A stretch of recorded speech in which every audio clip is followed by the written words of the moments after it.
Hello and welcome to the Sporting Tribune today here on KIRN 670 AM in Southern California, the Bet in Las Vegas, and the Hawaii Sports Radio Network. I got my guys with me, John Browner, Mykell Mathieu. We have a pretty big show here because the NBA Finals are set. I'm sure a lot of us have some pretty decent thoughts about this matchup, which way it's going to go.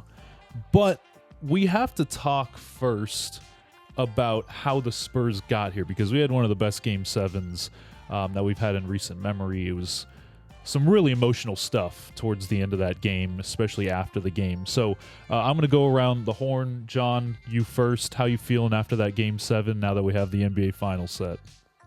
I thought this was the best outcome due to the injuries.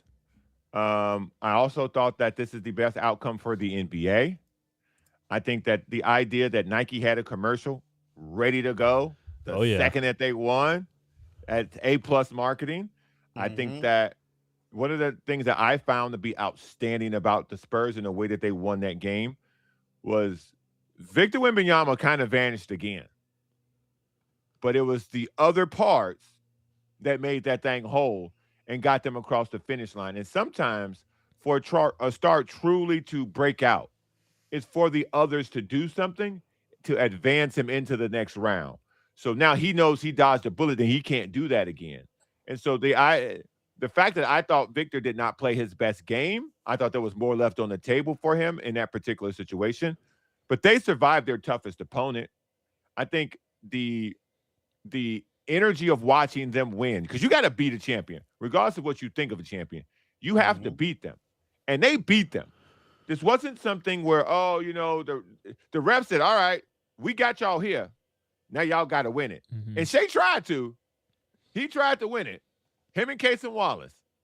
But like I said a long time ago, everybody else, not so much. Chet, MIA, milk carton. Ooh. Alex Caruso, when you needed it, he shot out. He made all his threes in the first two games.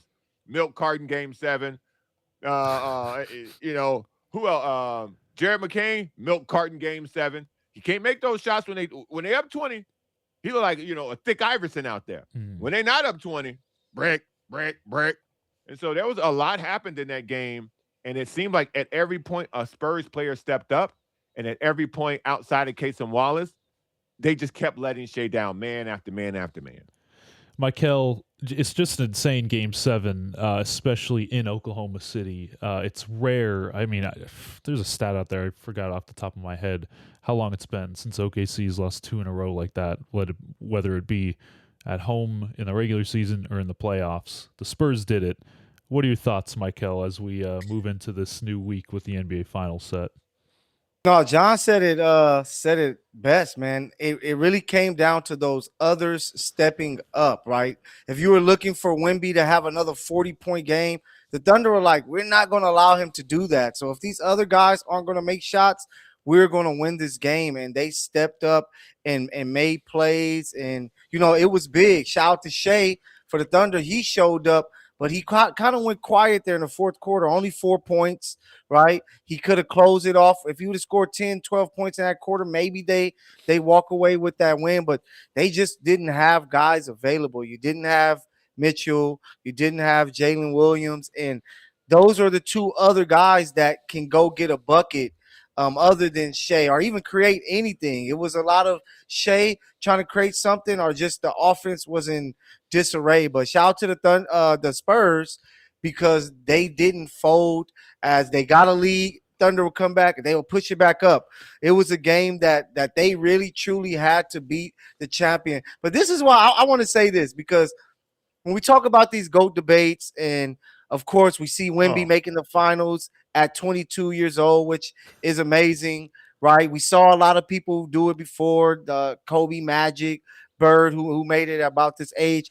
But this is why championships are looked at as something so great and important within a career, because it's hard as hell to do. Yes. To go and win one, to go win 2, 3, 4, right? That's why when guys can go out there and you look at them and they won 5 championships as one of the best guys, you're like, wow, because it's so tough. And that's why for Wemby, he has to look at this moment and say, yo, hey, we need to make sure that we get this championship, because if I truly want to be in that talk with the all-time greats when it comes to, Kareem, LeBron, Jordan, it starts right now for me, because we already know with LeBron's career, you lose how that is held against you, right? So to see Wemby there in the finals, it's a great thing for the NBA. First of all, you have the Knicks, right? We've been waiting for this to happen since '99. To see that crowd, just that city, to be a part of the finals is legendary. Only thing that could have been better, a Lakers Knicks finals, which hopefully we get in my lifetime. The TV would have exploded. Hey, but I think we need that. Society. We need that. No, listen, society can't take that, dog. No, society it would have can't collapsed. Take that. Remember Lakers Celtics? Basketball barely survived that. Yeah. Lakers Knicks. Oh God, the ticket prices alone. Oh my goodness. Well, look at them now. Look at them now. Yeah. Now throw the Lakers it's crazy. And guys, go ahead, Mykell. Finish your point. No, I was just saying it's just great to to have Wemby at this moment, because we've been wondering who is going to be the face of the league, right? You got guys saying, "Oh, I don't want it to be me," right? And you have Shea, who's more, kind of low key. A lot of people aren't a fan of his game or even his team's game with the flopping and flaring and falling to the ground. To where now you got a guy who came into the All-Star game there at the Intuit Dome and said, hey, I'm here to play basketball and attack you guys. And now to see him with the passion after winning to be in the championship, like, it is heaven sent for the NBA. And hopefully we get another great series that people can talk about all summer long until the next season begins. And you bring up a great point right at the end there, Mykell, because I was going to transition to this emotion right here after he won. A lot of the talk about the NBA and the players nowadays have been, well, they don't care. They just want their money. Well, it doesn't matter. They don't really want to show emotions. Look, it doesn't even look like he cared after they got swept. Like James Harden and Donovan Mitchell, they just want, whatever. I'm making my money. Wemby doing this, crying, hugging his teammates, bringing all of his teammates into that circle right there. That really shows how much that means to him. And he said after the game, this is basically my life. I dedicated my life to doing this. And if you're going to, like you said, Mykell, I know we may be getting ahead of ourselves in this face of the league conversation. We are. Right? We probably are. But in terms of we have to at least start projecting on who it could be. And if it was Wemby, and if it is Wemby, which I think eventually it will be, having a player that cares this much about getting to the NBA, just getting to the NBA Finals, is awesome. And number two, I know we talk about the Spurs team and how great they are collectively. And we brought this up many times. I have to bring it up yet again. This is a team that has multiple players, their best players, 22 years old or younger. Like, I don't think we understand how rare this is. I mean, you could go back to the 80s. Take on this, though. Okay. I'll let you have that take. But it's insane that this is their first playoff run. This is the Spurs' first playoff run with this core.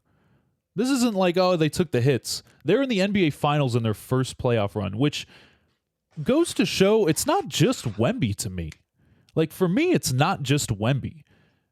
Keldon Johnson made some huge shots down the stretch. Julian Champagnie was fantastic in Game 7. De'Aaron Fox is alive.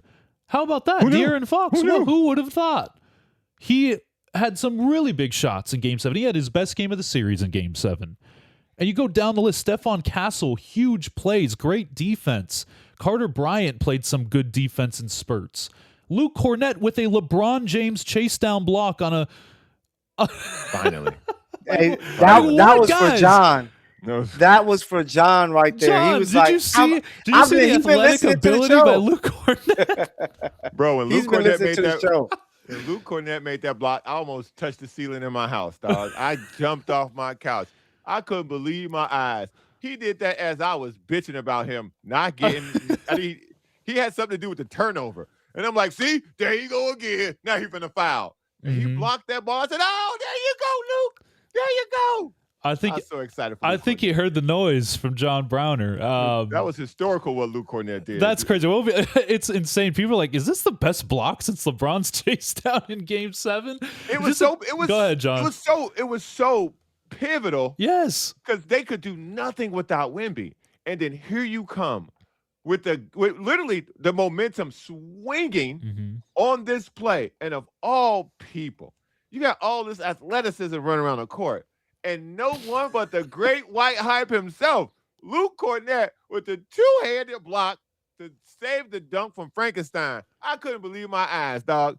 I couldn't believe I was so happy for Luke Kornet because I was dogging him, and I'm still going to dog you, Luke Kornet. Poetic justice, man. He's like, John's been talking crazy about me. I'm pretty sure other people are out there were saying, man, he's a waste of time. I heard somebody say, put in Bismack. I'm like, what? And you know, I was saying put in Bismack, put in Kelly Olynyk, put in the other bring back Tim Duncan. Bro, they had 3 guys who never got off the bench unless it was garbage time. I'm like, you mean to tell me you can't play not one of these dudes? You got to keep going with Luke Kornet. But it paid off. And hats off to Luke Kornet and Mitch Johnson for sticking with him because I wouldn't have. Yeah, it's crazy that we had so many different moments in this game that's kind of hard to like go back and look at them. But if we're looking at, we talk Spurs, of course. I mean, it was an incredible game that they played. The poise by the Spurs team, like I said, at this age. Dylan Harper, the shots that he made as a rookie in this Game 7 on the road in Oklahoma City. He had a step-back 3. He had a mid-range that was clutch over Caruso. An offensive rebound. You're right. So many awesome moments by that kid in his rookie season where, to me, he's not a rookie anymore. Like, this kid's a sophomore already. He's in year 2. But now we have to look at the other side of it. Wait, before we move go ahead, move John. On, before we you move were on, going to say something. Because this is the thing that I wanted to I'm going to do 2 points. I'll try to make them quick. The first one is, this is a testament to defense.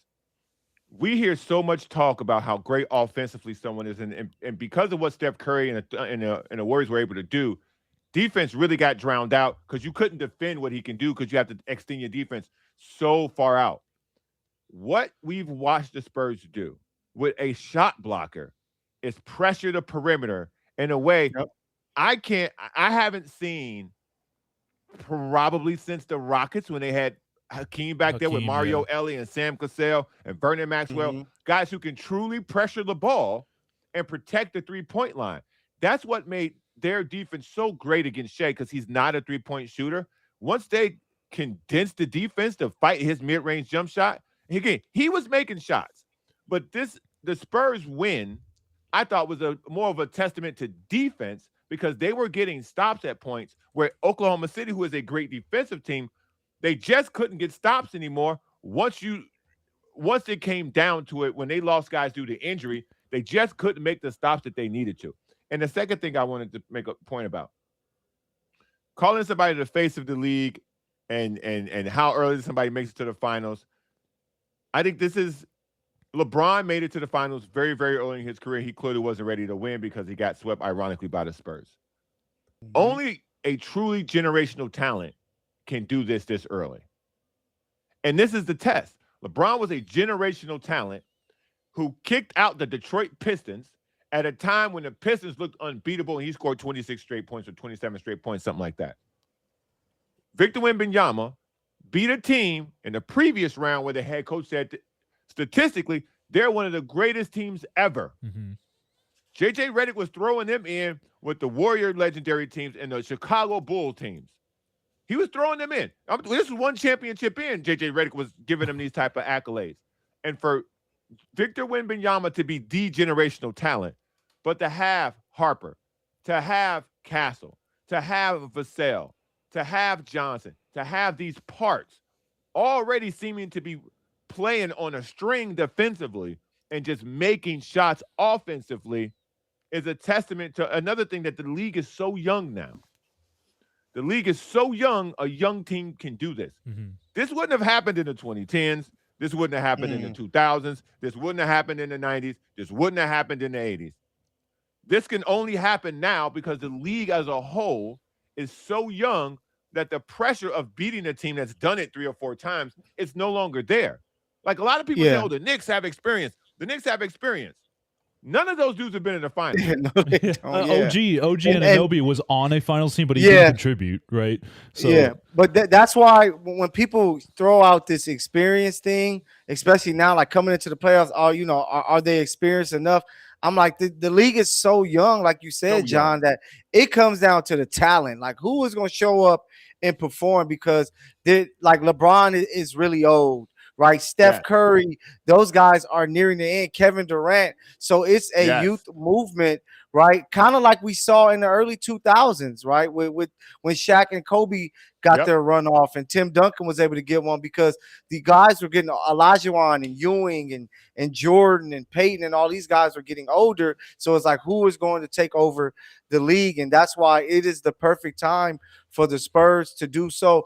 The only team I can compare them to, like in history, and it's not even in the NBA, it's the NFL. We talked about it before we got on air. It's the Kansas City Chiefs, right? When Patrick Mahomes was drafted there and he got to start, you had Tyreek, you had Kelsey, right? They had defensive pieces to help them be competitive right away. And it's like, yo, if this guy is as great as he looks so far, this team has a chance to win some Super Bowls. And that's what they were able to do. And that's what is set up for Wemby, that LeBron wasn't in a situation, like this. I'm trying to think, were there any guy, maybe Magic, but even Wemby doesn't have a Kareem. So just a situation that he's set up in with these young studs, like any other team in the league would love to have Castle, would love to have Dylan Harper. And for them to all be on one team is just a true blessing for the Spurs. Yeah, I think. Go ahead, John.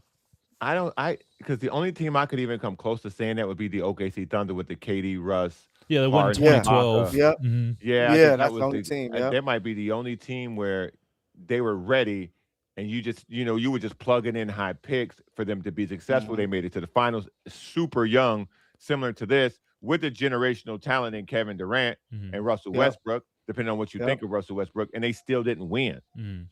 So that's the only other team I can think of.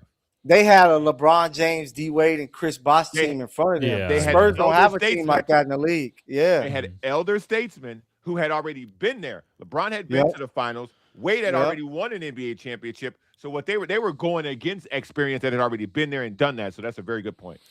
And we talk about the Thunder and what it kind of means for them. A lot has been made about Shea and his flopping and kind of how he really hasn't lived up to expectations in the series. I thought he had a very, very good game in Game 7. He was pretty good. I mean, if you look at his, you could box score watch as much as you want. He was making tough shots over that Spurs defense. Yeah. I mean, my goodness, they were trying to apply pressure in the second half. It looked like they went back to doubling him just because they didn't have AJ Mitchell and J-Dub. Mix it up. Yeah, they're mixing everything up. And you look at what this Thunder team kind of had to endure, where they didn't have guys like, J-Dub takes a lot of the ball handling off of Shea. AJ Mitchell did this whole playoff run. Yep. That's a big part of it. Jared McCain did not really he had a few big shots. He can't handle the ball. He can't handle the ball like those two guys. He's a catch-and-shoot guy. But they saw him handling the ball. They're like, I dare you. Throw him the ball. Yeah. But the biggest thing here is Chet Holmgren, guys. Chet Holmgren was a non-factor. He had 4 points on 2 field goal attempts, not makes, attempts. Yeah. And he had 2 turnovers. And guess what, guys? Turnovers and made field goals. Who does that sound like? James Harden. And get this, guys. Attempted 0 shots in the second half, and he has a 5-year, $239 million extension kicking in next year. In your estimation, John, first of all, your thoughts on Chet's performance in Game 7, and then Chet's future for the Thunder. Do they have to blow this up, or do they just stay the course? Let me touch on what you said about Shea Tiny real quick. Sure. I think this is what it looks like when you apply really good defense to a guy. Yeah. His lack of athleticism, like they could have never done this to Anthony Edwards, because he can out athleticism a lot of the stuff that they were doing, and he's got greater range. I think this will make Shea so much better as a player, because now he knows he needs to be able to make threes consistently for them to widen out their defense, so he can have lanes to then get to that mid range and work on and start hitting that pull up that is automatic at this point. But the issue with Chet Holmgren, you paid him too soon, one. Now, he provided the reason to pay him. He made the All-NBA teams, defensive team, so he did what he had to do. Yep. But this organization hid him and played him to his strengths so well, it's now to their detriment. Because now you know the guy we're going to have to beat for 10 years, he don't want to see none of that. So now they've been forced to have a conversation about what we do with him. Because if they'd have won, he'd have been great in the finals. Because that fear of whatever they got going, he's afraid of Wemby. And it's on tape. So you now have to have a conversation in the Western Conference about that's the team now they have to get past us. We got to get past them. And we know Chet cannot help us once we meet them. So what do we do about this? And because of what you're paying him, you can't trade him for some pieces. You got to trade him for like a Giannis. You got to trade him for like a KD. You got to trade him for somebody that makes a large contract on a team that's looking to move somebody. So I don't think they move him, me personally, because to break up. I don't think you should. I don't think so personally. Me personally, I think you would be a fool to move him because they had a setback. All great players have setbacks, no matter how bad it looks. Again, remember, LeBron James lost the final because he wouldn't post up J.J. Barrera and Jason Terry. And we don't even talk about that no more. So we talk about it. So this idea that Chet can't rebound from this, I don't want to throw him into that pot. But I think the Thunder have to really look at what do we do going forward? Because if we're all honest with each other, he's their third best player. J-Dub's their second best player. Yeah. And so when you lose your second best player and now he's forced to offensively do things against the guy nobody can do those things against, it just looks really bad for him. Mykell, we got 2 minutes. Go ahead, man. Got you. Just can you imagine, right? NBA Finals. Scottie Pippen is out, for a game, and now it's MJ and Rodman, right? Yes, you're going to look at it. Yeah, or Horace Grant. You're going to look at it differently. And for Chet, it's just, hey, this is something that you take away and you learn from. The guy who is your arch nemesis came into your house and took your chain away. You have to bounce back, get in the weight room, get into the gym, really work on your game, and be ready to come back and take back the throne. With the Thunder, other than some of the moves they're going to have to make because they can't pay other guys, I think that you build around this three, right? J-Dubs, hopefully he can get healthy and be all right. But I think Chet is perfect because he's that guy that can stretch, and he's a rim protector where, a lot of teams are trying to find that type of guy. Best believe if the Los Angeles Lakers can add a Chet to play with Luka, it'll be something that all Laker fans love. So for the Thunder, you hate to see that. He has to get better, and this is a wake-up call for him. Yeah, I think you can't overreact to something like this where you got to game 7 of the conference. It's not like you lost in the second round and like Rudy Gobert got on him. It's like, this is Wembanyama, right? This is a guy that I think nobody is going to do that great against in a scenario like this. But in any case, like I've seen Chet in years past. Now, I know this is a different version of Wemby, but I've seen Chet go up against Wemby and up against that Spurs core, I guess even like last year when the Spurs weren't even that good. And he did pretty well against Wemby, and he found ways to be effective. Listen, we're not asking Chet to go for 35 and 20, but if he could put up 20 and 10, like that's I think a good game for Chet, and I think that it's in him. And listen, this is a young kid. We keep having to go back to this. These guys are young. I know that we're way past them kind of evolving, but they are still young players, and there's plenty of room for not just him, but a lot of guys on that Thunder team and the Spurs team to get even better. So in segment 2, we're going to talk more about this finals matchup on the Knicks side and kind of the stakes around that. But we'll leave it there in segment 1. When we come back, more Spurs Knicks talk. Then we'll get into maybe some baseball here on the Sporting Tribune today.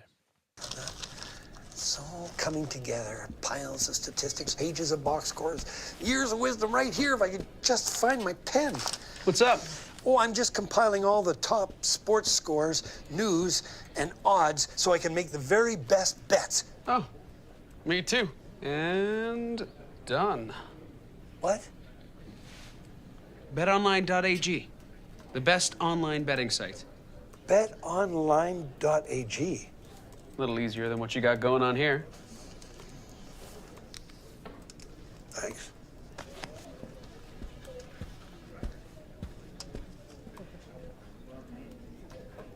Oh. Huh.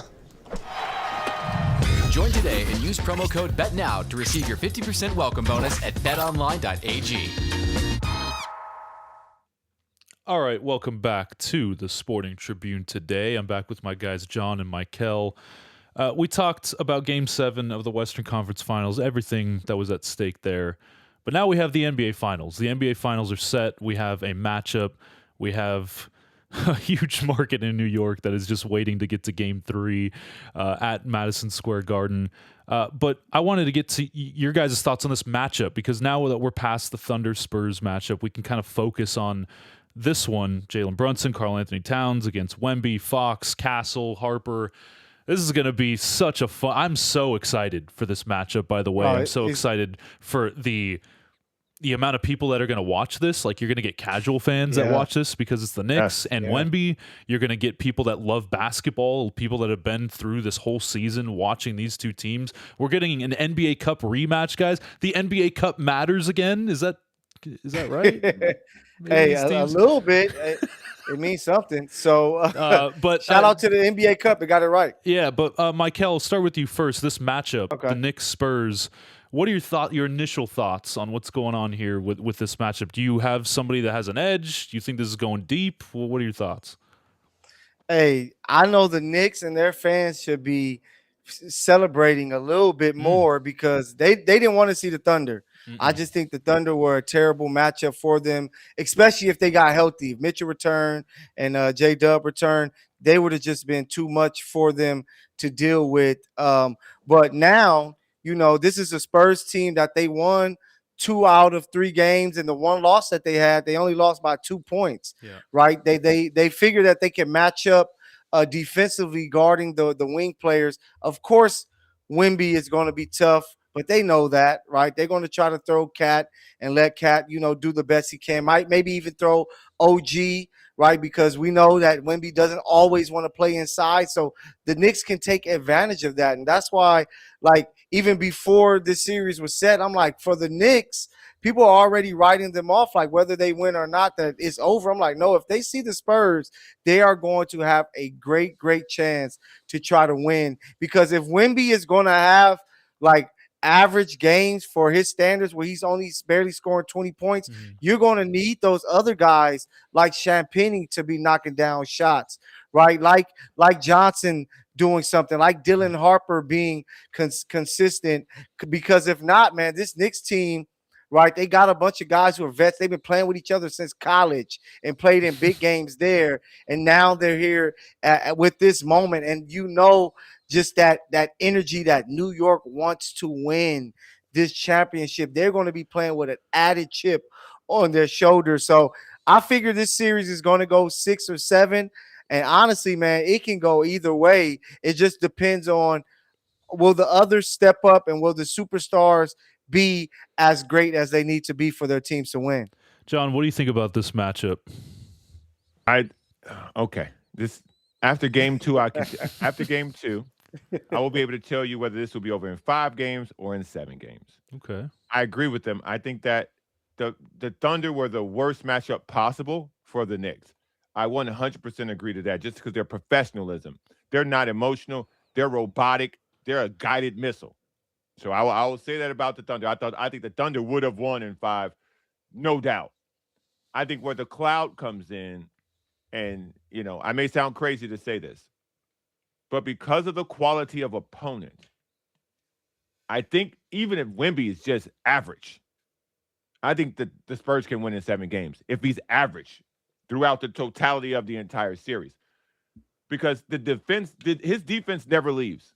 His offense goes like this. His defense never leaves. And that allows Castle Brunson to be Ali Frazier. Castle Brunson is about to be a brawl for it all, a thriller in Manila. I was excited for him and Shea to go to battle. And by battle, I mean Castle's defense against Shea's offense. What I didn't expect for Castle's offense to be as big of a part of the game as his defense, because toward the end of game 7, He was looking at Shea like, oh, I know you tired. Come get some of this. Going right at him. Now, imagine Jalen Brunson trying to stop that.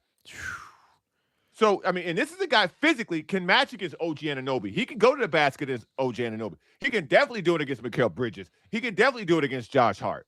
So we know he can do it against Jalen Brunson. I think the Knicks' best chance is to make a whole lot of threes. But because of the way the Spurs play defense, it's going to be very difficult for them to make a lot of threes because Wemby will always be back there. They have a defensive scheme where at some point he's going to be guarding Josh Hart. And Josh Hart is going to have to do what Alex Caruso did. Yeah. He's going to have to make 7 or 8 threes a game. Because if you think they had a little bit of to no confidence that Alex Caruso could keep making those shots, watch what they do to Josh Hart. And that's going to allow Wemby to be 1 foot in the paint the entire time. So the Brunson drives will be cut off. Stephen Castle, Devin Vassell, Dylan Harper, Keldon Johnson will be able to physically play basketball against Jalen Brunson in a way that they did against SGA, who wore down in the second half of Game 7. And I think that's what you're going to see. Over time, even a rested Knicks team, you're still playing NBA basketball at the highest level possible. You're still at the end of an 82-game season. You still won 12 games to win 4 more to get to 16. So you still got to win the same number of games. And so I think the wear and tear on the body of Jalen Brunson will still be an issue because of the guys guarding him now. He hasn't seen a defensive array of guys come at him since the Hawks series. Yeah. Hawks were able to throw a lot of guys at him. Now, he figured them out because they didn't have Wemby back there. And, John, do you think – now, I don't know what kind of lineups the Knicks are going to go run out there because – Mitchell Robinson had surgery on his hand. We don't know. Mitchell Robinson gets hurt every other play. Right. And I was going to say, he's going to play. He's gonna. Yeah. Mitchell Robinson gets hurt every other play. You could tie his hand behind his back, and I think he'll still be just as effective. He still will get 5 offensive rebounds. So everyone's panicking over that. I don't think that's that big of an issue. It's a non-factor. But do you think that if they run Cat at the 5, and Cat is one of the better big man shooters that we've seen in this game. Like it's just statistically is. Do you think that him dragging Wemby out there to the perimeter would help a lot with what you were saying with just having Wemby at the back of this? Here's the problem. Is Josh Hart on the court? Yes. And the answer is yes. Yeah. No. Okay. Because they're gonna let Harrison Barnes. They'll let Keldon. They're gonna pass them off. They'll put Wemby on Hart. Then they'd be like, okay, fine, make your shots. They're gonna put him on Cat, but I think that they're just gonna pass him off. The way that they do a really good job. Whenever the cut is made or something, he just switches off to the down man. Like I think that's they may put Vassell on Cat. They put Vassell on Chet. Here's why. Because you can. You can put Dylan Harper on Cat. Cat's not gonna post up. And Cat can't post up because you need that space for Jalen Brunson. You need that space for drives. And so, ironically, they're going to play them the exact same way they played the Thunder because their makeup is similar. Jalen Williams is better than OG Anunoby, in my opinion. I think Mykell Bridges and Chet pretty much the same. What they can give you wise because remember. Mykell Bridges disappeared to start the playoffs, and people were trying to run him out of town. Oh, yeah. So that's going to come back, by the way. And so he can bring more offensively, though. We'll find out. We thought that about Chet, too. We thought he could stretch the floor and make threes. But all of a sudden, now all of a sudden you can't. I think you're going to run into the same situation, and now you're looking at what can Josh Hart give you? Because I think the Spurs bench, light years better than the Knicks bench. Light years better because they got Dylan Harper coming off the bench and the 6th man of the year, Keldon Johnson, coming off the bench. So now you have 2 effective guys who can score and can guard their position coming off the bench. Deuce McBride can't guard his position. Landry Shamet cannot guard his position in this particular series. Jose Alvarado will be too small, although energetic, and he'll get the crowd going. But against this team, most of what the Knicks have Jordan been Clarkson, able to rain, too. They could feast on him.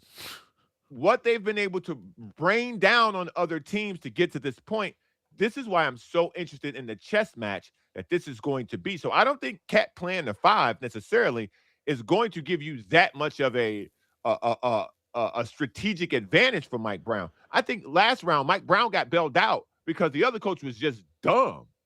So now you're facing Mitch Johnson and Greg Popovich. He may not be able to talk like he used to. Oh, but he's in there. Yeah. Right. He around. Hey, a guy that I'm going to be looking at, and it's a few of them, especially with the Knicks, is Shamet, right? Off the bench, man. the way that he's been shooting. 12 of 13 in the conference late, finals, Mykell. He missed one. Yeah.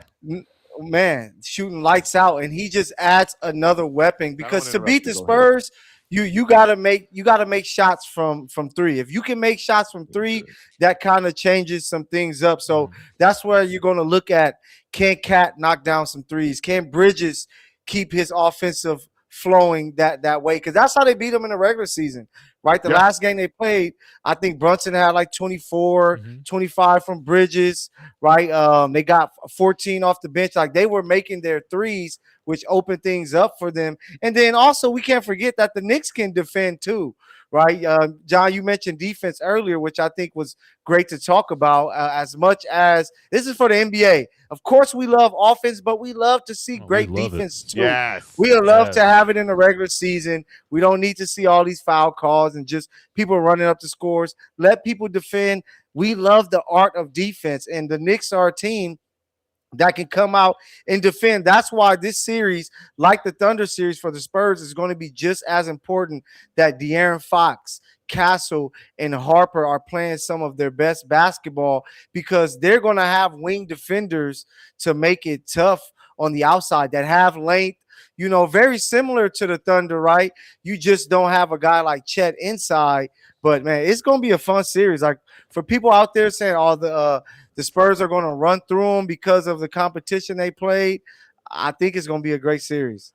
Mark this down somewhere. Let me put it in my notes. Okay. Landry Shamet will shoot 1 for 5 in game 1. Are you manifesting this, or is this your prediction? This is a prediction. Okay, prediction alert. Just a prediction alert, okay? Whiteboard prediction alert. Landry Shamet will be 1 for 5. Deuce McBride will be 2 for 6. I'm not manifesting that.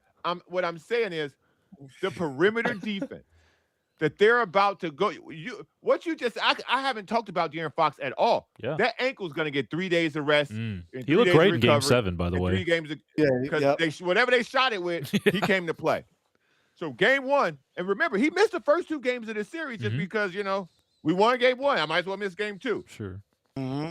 He's going to be there from the jump. So now you're going to have, coming off the bench, the attention to detail that you can actually give Shamet now, because you have a wide array of defenders. The Cavs didn't have that. The Sixers didn't care for that. And so now you got a team that is solely, their purpose is defense. Stephen Castle's main tool is defense. Their defensive rotation against the Oklahoma City Thunder, who have some of the best ball movement we've seen since the Golden State Warriors. Their ability to rotate defensively in that fourth quarter when everybody's either tired or fired up, they were on the money. So for game 1, I'm expecting the same defensive effort. I don't know where their offense is going to be, but those young legs, they're not going to be hurt by this.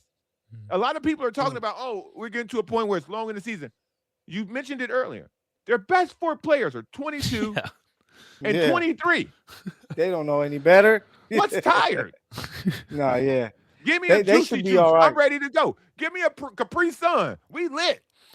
Hey, so do we look at Grant? Do we look at anything from the regular season, right? Because I was just the reason why I picked the Spurs. Yeah, the reason why I picked the Spurs was because they beat the Thunder and they took care of business in the regular season. So a lot of that stuff can carry over, especially the way that they were winning. And it's kind of the same with the Knicks. Like when they played the Spurs, like the 2 of their wins, they did a really good job on making it tough for their guards and picking up those victories. The one game they lost, it was like 134, 132. It was just a light show, which this late in the season, I don't expect either offense to score that high. So do we look at any of the regular season and think about that when it comes to making your pick?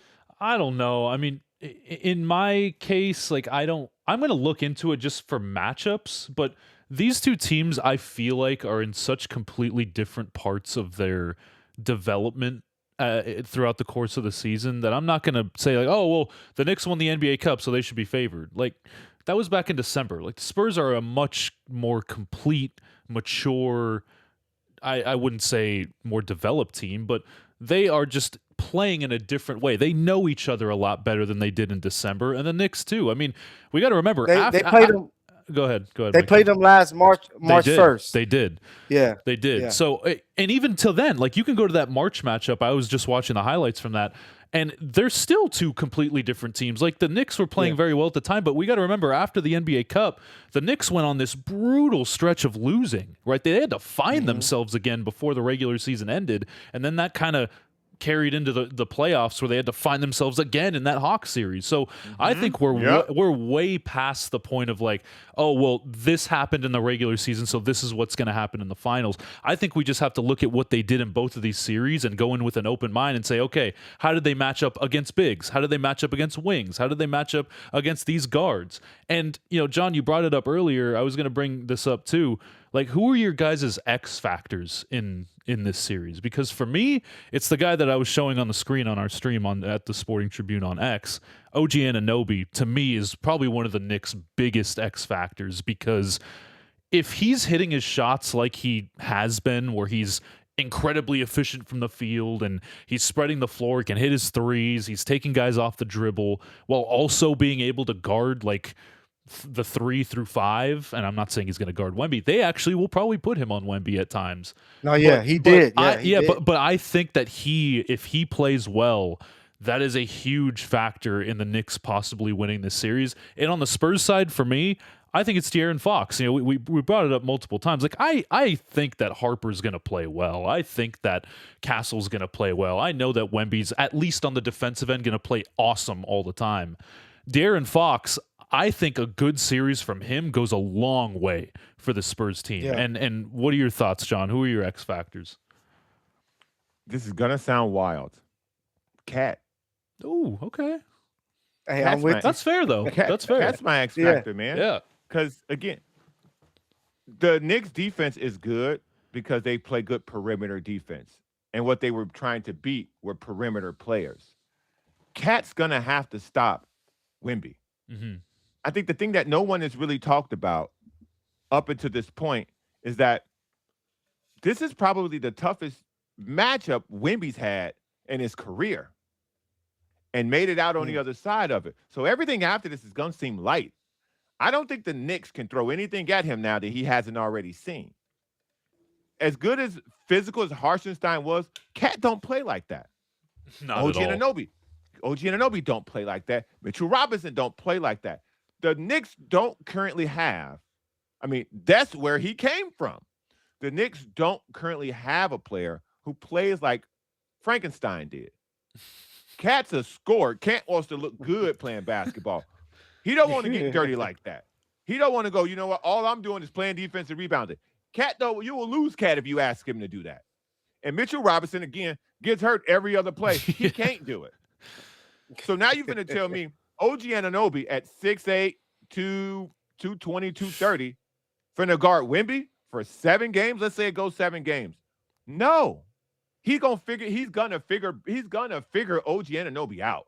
And so I think my X factor is Cat, and on the other side of the ball, I think my X factor is Stephon Castle.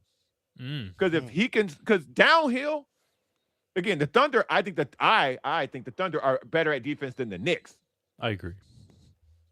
Downhill, At the rim, yeah. Downhill, the Thunder couldn't do anything with Stephon Castle. So now who do you put on him? You put OG on him? Yeah. Now who's guarding Wemby? Bridges? Bridges. You're going to put Bridges on I him. guess. Or Josh Hart. Josh Hart. Josh Hart. Josh Hart. Listen. Please put Josh Hart on him. If you put Josh Hart on Stephon Castle might get Finals MVP. It'd be like Kawhi getting Finals MVP because he guarded LeBron back in the day. We've seen this before. But also, John, yeah. it's a good point. Like the quickness, to me, the quickness of the Spurs guards against the Knicks is what is going to give the Knicks problems. Go ahead, Mykell. But I think the Knicks were able to do a good job in the regular season against them. And then, they just saw Donovan Mitchell, right? That they were able to, that was a great test for them to prepare them for Castle and Fox. But yeah, my X factor, you guys took the two guys on the Knicks who I feel should be ready to go and have to play well for them to win, which is Cat, who's going to have to be making shots to pull Wemby away from from the rim. So he's going to have some big games. And then for OG, offensively, he's going to have to play well, but it's that three-headed monster on defense of him, Mitchell Robinson, and Cat that are going to get the minutes on Wemby. They're going to have to do a solid job. Like, they can't allow Wemby. He's going to have a big game, but they can't allow him to have a series where he's averaging 30 points, right? If they could keep him around the 24, 23 point a game range, that's going to give them a good opportunity, and those three guys are going to be a big part of that. Then for the Spurs, I'm looking at De'Aaron Fox, right?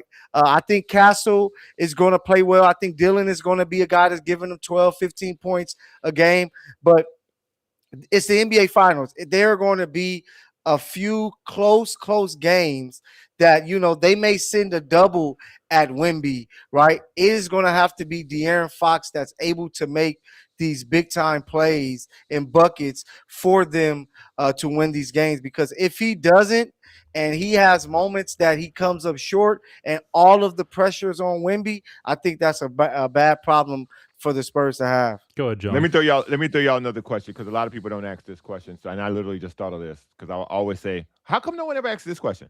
So let me pose this to y'all. Which team can still win if their best player doesn't play well? I think, because we might be facing that too. Yeah. I think it might be the Knicks. Because that's a tough question, right? I don't know, because like you got to look, like Cat is a multiple time All-Star, multiple All-NBA. Like he's at times had to play without Brunson in his career. He's played without Anthony Edwards or whatever, and he still put up his numbers. But on the other side, like De'Aaron Fox is the same way. Like, he had to play with freaking Sabonis. Like, he hasn't always had to play with Wemby. Like, he's been the guy on a team. Castle has never been the guy on a team. Like, Cat's been the guy on a team. So, all right, not yet. But I'm just saying, like, I tend to lean Knicks just because of that. But at the same time, you could say that about the Spurs Thunder series, and the Spurs still won that series. So I don't know. I'm leaning Spurs, because even if Wemby isn't playing great offensively, he's still going to be amazing defensively, which is where the impact is going to be. To where, all right, of course you need him to give you that 25 plus a game, but if they can just make this an ugly defensive game, they have some guys that can knock down shots. Clearly, we saw against the Thunder, and we know the Castle can go down. Yeah, high pressure shots. So then we know Castle can get it going downhill. Harper is a talent. Fox can do some things. So if Brunson has a series where he's averaging 19 points and struggling, they might get swept. It might get ugly, because they don't really have anybody else to create a bucket for anybody else, on the squad. So he's very important. 2 minutes left, John. Go ahead, John. Go ahead. No, you go ahead. You go ahead. I was just going to ask you guys the coaching matchup. Who has the coaching matchup advantage, John? Mike Brown, Mitch Johnson. We had two different answers. I'm going with the vet. He's been there, right? He was there with LeBron, who we mentioned. It's basically Mitch Johnson plus State. Pop, though, Mike. Thank you. Yeah, I was just about to say. But when you take Pop away, you got to go to New York. You know what I'm saying? That's where, if the Knicks can somehow steal one of these first games, and now you go into New York with all the pressure, they're lucky it's not the 2-3-2 anymore. That is 2-2-1-1-1. But I like Mike Brown. He's been there before. Go ahead, John. You just watched some 22, 23-year-olds win a Game 7 on the road against the defending champion and the back-to-back MVP. I love the Garden. I love the Garden. You're going to make me talk bad about the Garden. I love the Garden. I love the Knicks fans. The Garden? The Garden is a floor. The hoop is still 10 feet. I always say this. 94 feet. In baseball, it's different. In basketball, it's the same thing every game. It's the same thing everywhere. Facts. you can silence these fans because, by the way, and I know we're running out of time, so I'm going to be real quick with this. The ticket prices will price out the real fans. So the person who screams their balls off in December at MSG, they will not be able to get a ticket. They're outside. They're outside cheering, watching on the screen because that's what they can. It'll be louder outside than it will be inside because now corporations are going to. This is the Super Bowl now. The cheering is sterile. So what we believe to be this great sixth man on the sixth man soul on the court that the Knicks supposed to have in MSG. The court's still 94 feet. The basket's still 10 feet high. That's a very valid point. And also, before we get out of here, I want to say make sure you follow both of these gentlemen. Make sure you follow their Twitter pages. And shout out Fernando Tatis Jr. for getting his first home run of the season. Look at we finally have it back there. He's still playing, and we'll get into MLB as this week goes on. But this was they traded for Mike Trout, maybe. But this is an awesome first show back for this week of the NBA Finals. We're gonna get into this a lot more over the course of this week. My name is Grant Mona. Got John Brown here, Mykell Mathieu. Thank you guys so much for tuning in. We'll see you guys in the next one.